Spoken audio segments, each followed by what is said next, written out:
So this is the first of 3 series, and tonight's presentation is about the 5 dimensions of health. I'm going to go into a little detail about this. First of all, 5 dimensions of health is also, I call the 5 dimensions of wellness. So really, what is wellness? I define my own, everybody defines wellness differently. But my definition is that wellness is more than the absence of disease. It's the attainment of vibrant health. And that's really what it's all about. I started my practice in Whittier in 1986 as a young cardiologist. And I saw a lot of ill people, and I was bringing people to the cath lab, and we were doing angioplasties and stents, and people would undergo open heart surgery, bypass. And then I noticed by about the early 90s that I was seeing the same people over and over again with the same problem. And it just dawned on me that I was just kind of fixing something with a Band-Aid. We really weren't changing people's lifestyles or impacting, or really doing change. So I created a preventative arm of my practice. Actually, at that time it was called Heartwise Fitness Institute. And because I always had this keen interest in nutrition and exercise and stress management, so it was just a natural way for me to proceed. And I gave my first, it was a integrative medical seminar in 2000 in Santa Barbara. It was called The Power of Healing, New Tools for Healthy Living in the Millennium. It was 2000. And that was the time that I came up with these 4 quadrants of wellness. So we're talking physical well-being, mental well-being, which is really memory, emotional well-being, and spiritual well-being. And that was back in 2000. But then about 2 years ago, my daughter came and said, "Dad, you left something out." I said, "What?" She said, "Well, you left out social well-being."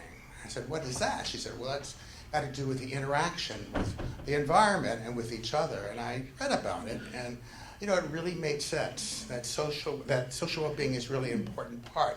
But it screwed up the name of my title because I can no longer say quadrants, because quadrants means 4. So I had to change it to 5 dimensions or 5 pillars of health.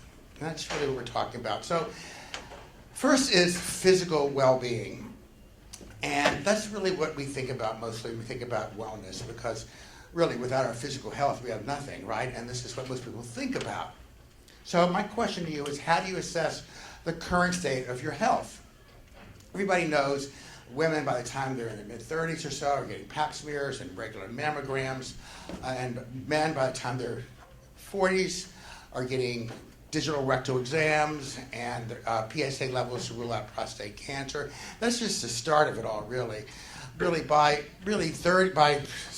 age 30 or so, we need to look at, of course, cholesterol. Everybody does cholesterol, but as a cardiologist interested in prevention, I deal a lot with families that have a strong history of heart disease. So I do something called genetic testing.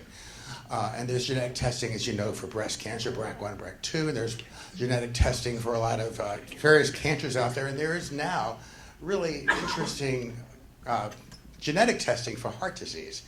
So I'm doing that. But there's even more than that. We really should be testing everybody for diabetes, because that is the major epidemic in this day and age. Diabetes and obesity. In fact, there's this new term now called diabesity. Anybody heard of that one? It's rampant. And so we first have to screen, because you don't have to have any symptoms. So certainly by mid-30s we do that. Also thyroid disease.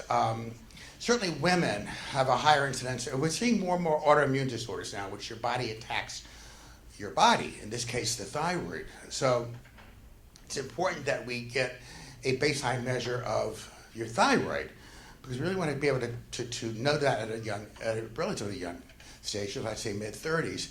And also it's very important to evaluate and rule out inflammation. I'm sure you've all heard about inflammation. It's kind of the buzzword or soundbite for the 21st century, and for good reason, because really inflammation is the bane of our existence when it comes to aging. I don't care if it's heart disease, cancer, autoimmune disorders, or Alzheimer's. They all have one thing in common, and that's inflammation.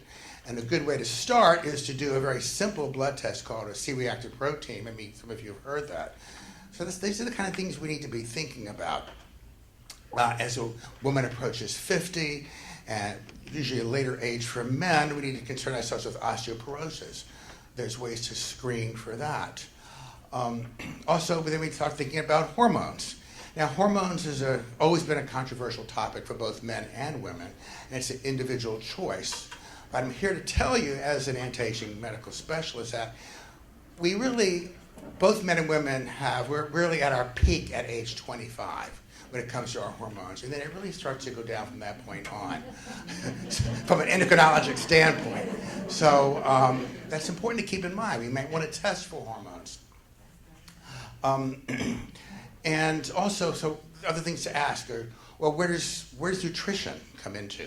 We'll be talking a lot about nutrition next week and some of the different diets and practices out there.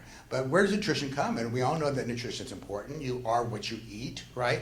Hippocrates said, let food be thy medicine and medicine be thy food, right? Before we even had things like drugs. So food is what we eat is very, very important. Now the question is, where does exercise fit into your life? Are you among the 20% of people out there that exercise on a regular basis? Or are you in the majority of people in the United States who don't exercise at all or exercise on a sporadic basis?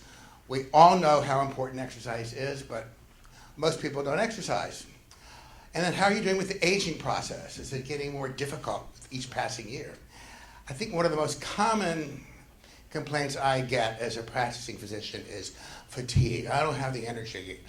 And people say, oh, it must be just due to old age. Well, I don't buy that because I haven't, I get to that point myself. There are things we can do to combat fatigue. And these are the questions you need to be asking yourselves when it comes to addressing your physical well-being. And your doctor should be asking you these questions. But your doctor may need a little help, because if you're going to be your own medical advocate, you may have to tell him or her that this is what I want to have ordered. And hopefully they will comply. If they don't, you may need to change your medical provider, because it's your body. And you need to be in the driver's seat. And that's what medical advocacy is all about. Now, the second dimension of wellness or well-being or health is mental well-being, okay? And that's really about memory.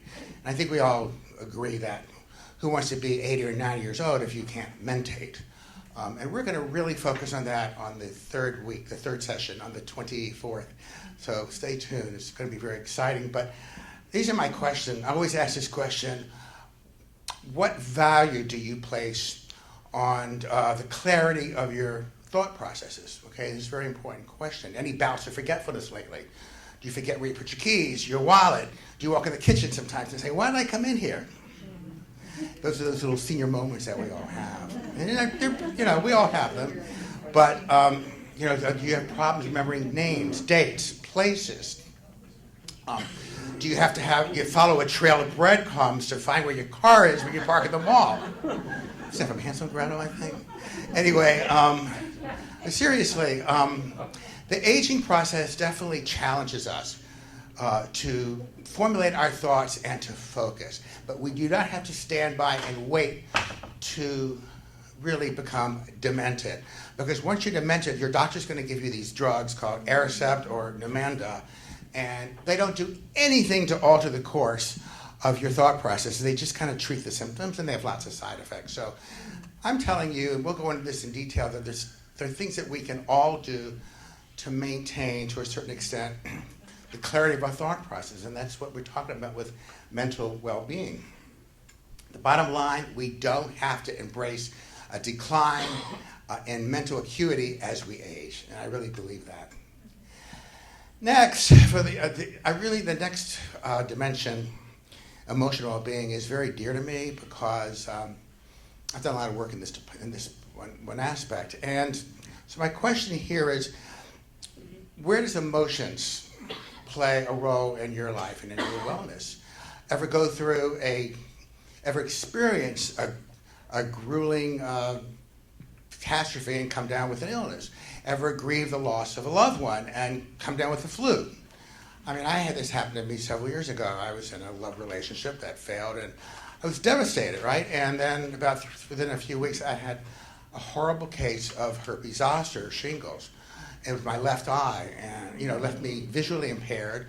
It was the most painful thing in my life because I was very stressed and I didn't handle it well. So your emotions really play a big role here. Everyone has an Achilles heel, okay? I mean, some people, it's their back, that's mine, okay? I have true pathology, I've had back surgery, but in so many cases, a lot of my relapses with back pain is due to a loss of someone in my life. It's very common. Some people get migraines, some people get chest pain, so we have to, there's a body-mind connection that we cannot deny. It's very, very important. And emotions need to be expressed, right? Not suppressed. So I looked into this thing called, is there such thing as a cancer personality, cancer-prone personality? Because I've had a lot of cancer in my life with loved ones. And, there's really no scientific data that says, well, this personality type will get this. But there's been interest in this for many, many years. So they thought there was a cancer-prone personality. Then it was discounted in the last, let's say, half a century. And then it's come back recently that maybe there really is. There's interest in it. And it seems that the cancer-prone personality tend to be very, I guess you can say, people that appear very calm and comfortable on the outside, but inside they're teeming with stress, and they have feelings of intense grief and hopelessness that generally aren't being expressed. But what about heart disease? Heart disease has usually unexpressed anger. Okay, now, you used to say there's this type A personality, you're driven, you're competitive, and a lot of us fall into that category. But it's how we express anger that often has a relationship in people that develop coronary problems or heart problems. So it doesn't matter what we're talking about, heart disease, cancer. Our emotions really do need to be expressed. And there are safe ways of doing it. And that's really what I recommend to most people. And for an example, look at the 12-step programs. In 1939, these two gentlemen, Bill and Bob, one was a physician, one was a businessman, they started Alcoholics Anonymous, which has been successful throughout the world, and it's helped so many people with alcoholism, drug addiction, work addiction, exercise addiction, love addiction, codependency. Why? Because these programs are based on becoming conscious, becoming aware of your emotions. And it's something that we can all learn from 12-step programs. So I don't care if it's talking to a therapist, talking to a rabbi or a clergyman, being in a support group, joining a 12-step program, or journaling and writing down your feelings. It's all about being in touch with your feelings. And that's really how we deal with our emotional well-being, because if not, like I said, the body and mind you're connected. So you don't have to live with unresolved feelings, okay? And that's my bottom line. And there are safe ways of dealing with this, and there are plenty of people out there that can help. I've done a lot of work on emotional release. Now, emotional release is really, I'm a physical kind of guy, so, but I get a big kick out of taking a rubber hose and beating the hell out of a phone book. But that's not for everybody, okay? So, but there's something else that I've gotten involved with in the last few years called LENS, L-E-N-S. It stands for Low Energy Neurofeedback System. And I'm so bullish on this that I actually have it in my office, and I'll introduce you to someone a little bit later. Well, John Stewart, raise your hand, John. John's a practitioner of that. He does it in my office, and this is a great way to deal with some of these emotions, because what it does, we have gridlock in our brains we've developed since we were kids, because we have to learn how to survive in a tough world. But what saved us as a kid may not be in our best interest as an adult. So we have all these pent-up feelings that can lead to a myriad of problems. We know that stress depresses our immune system. So we have to find a method that works. And it may be different from you to you or me, but there's plenty out there in this day and age, and that's what's so exciting. So if it seems that these dimensions of wellness are inextricably intertwined. They are. There's quite a bit of overlap, but there's one more, well, two more, but one that I find very, very important, and that really is the spiritual side, the spiritual well-being, and that really is our quest for our spiritual self, our quest for a higher power. And I kind of define spirituality, this is my definition, as living life from the inside out, as opposed to how we look and how we appear and how much money we have and how successful we've been. It's really, how are we on the inside? And that's again where I think about the 12-step programs, because these programs are all predicated on believing in a higher power. Let go and let God. Let God into your life. And you can't deny the success of these programs with millions of people throughout the world. So the spiritual side is really important. And I invite everybody to consider that side of you, your spiritual side, the core of your wellness program, because really, healing is really all about love. Love of your family, your friends, your community, and most important, yourself. So I think the way to achieve true wellness is through balance, and without the spiritual side, I don't think you really have that balance. So those are the 4 quadrants of wellness, but thanks to my daughter, we came up with another one, social well-being, and I'm really excited about that, because if you think about it, we really don't live in a bubble. We live in a world in which we really should and need to interact. And there was a famous Broadway lyricist, Julie Stein, that wrote a song 50 years ago, which made Barbra Streisand a phenomenon on Broadway called People. And people who need people are the luckiest people in the world. And I think that really holds true today and always. So our social well-being is our interaction with nature, our environment, and most important, our connection with each other. I'm not just a singular person here. I connect with all of you. You make who I am and what I do. Without you, I'm nothing. I'm just another person. So it's really, I think, empowering to acknowledge and embrace our sense of interconnectedness. I never really thought about this until my daughter had me read about it, and it's changed, how I think, because I embrace this more now than I ever did before. So there you have the 5 dimensions or 5 pillars of wellness. And, my hope for all of you is to take this and because when we strive for wellness, which is again more than the absence of disease, it's attaining a vibrancy in our life. It's really about never resting on our laurels. It's always about going the extra yard, and it's going to be different for all of us. But that's how I try to live my life now, and it's really been helpful. And so I invite all of you to do the same, because really it's about balance. And, through really adhering and believing that, you can achieve this, it's going to give you, hopefully, a more balanced and happy existence in this very short journey we all have called life. So thank you very much. So just recently in the media, they were talking about within the next 5 years or so, about 1 million people will be without health insurance. Without getting into the nutritional program in depth, what could that patient population do now if they're looking at access to health care within the next 5 years? What could they do now that would be beneficial for them? I'm sorry, you mean the people that are currently not insured? Okay, good question. Because even with insurance, has anyone found that insurance ain't what it used to be? Okay, right. I mean, you're getting generic drugs if you're lucky, and then the generic drugs are not always as, crazy now. So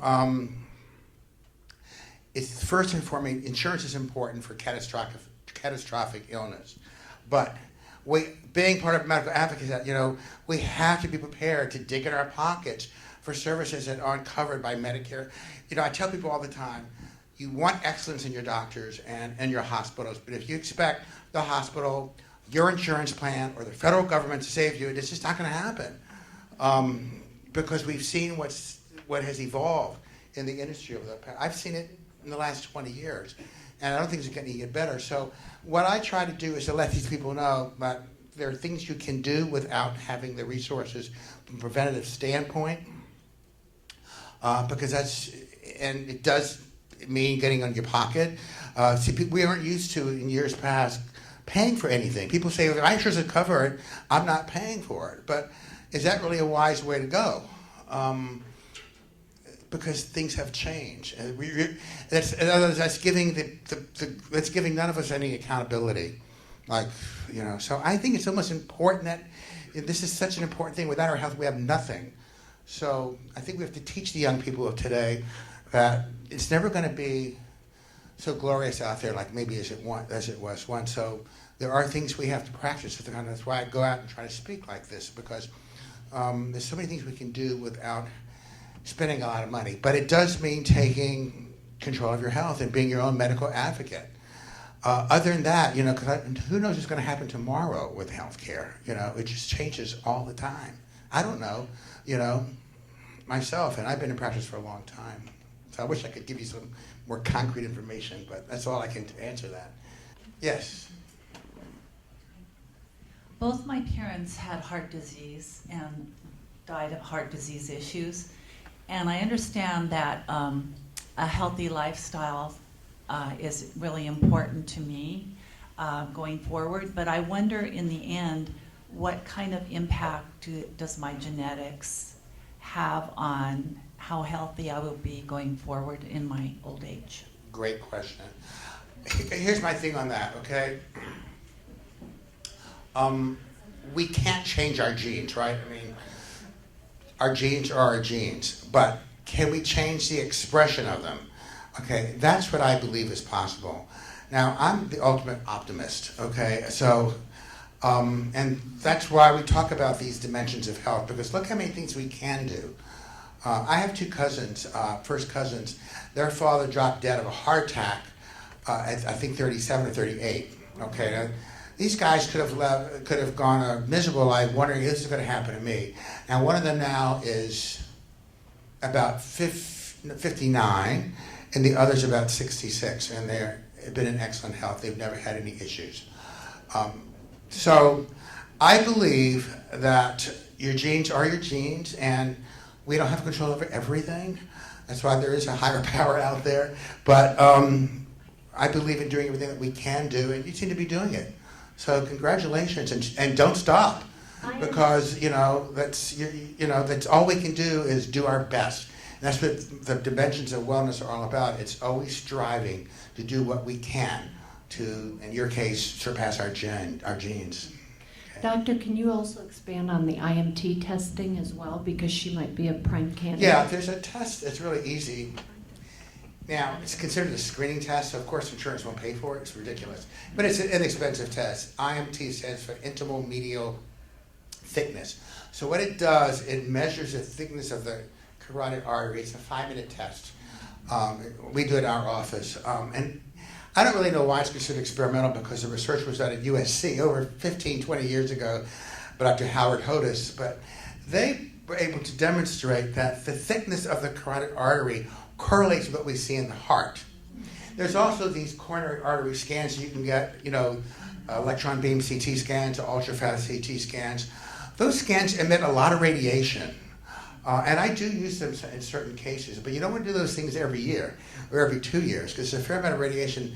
Some of those scans are the equivalent of like 64 chest x-rays. Yeah, it's really a lot. But IMT is ultrasound, and the research is there. It's inexpensive and it's reproducible from year to year. So that's one good screening test. Also, of course, the Berkeley Heart Lab that I do is test the genetic markers. And then we do genetic counseling, what we can do to, everything in our power. I check for a lot of risk factors that most cardiologists don't, because I'm just so bullish about prevention. I mean, I'll try everything there is to the cows come home, to prevent something. And that's the way I do things. And I don't really care about LDL cholesterol unless it's, oxidized, because I'm more concerned about sugar, because I think that is a culprit of so many things in our diet. It certainly is with inflammation. So you're never going to hear that from a cardiologist, except maybe me, because, and Dr. Steven Sinatra, we feel very similar about that. So IMT is a great test, screening test. We do it. It's inexpensive. It's not covered. It's ridiculous, but what can I say? Other questions? Yes. I have a question. Yes. Regarding women and heart disease, there's always a lot of articles printed that say that women, it's not as evident in women, and what would be the signs that a woman would have a propensity to heart disease and not know about it? Good. Great question. And the reason why it's taken this long to hear about women heart disease, because all the studies, when I was a fellow and before, were all based on middle-aged men. So women were left out of the equation because they were either childbearing age and they couldn't be tested, or they were too old. So, so they were left out. But things have changed the last 25 years.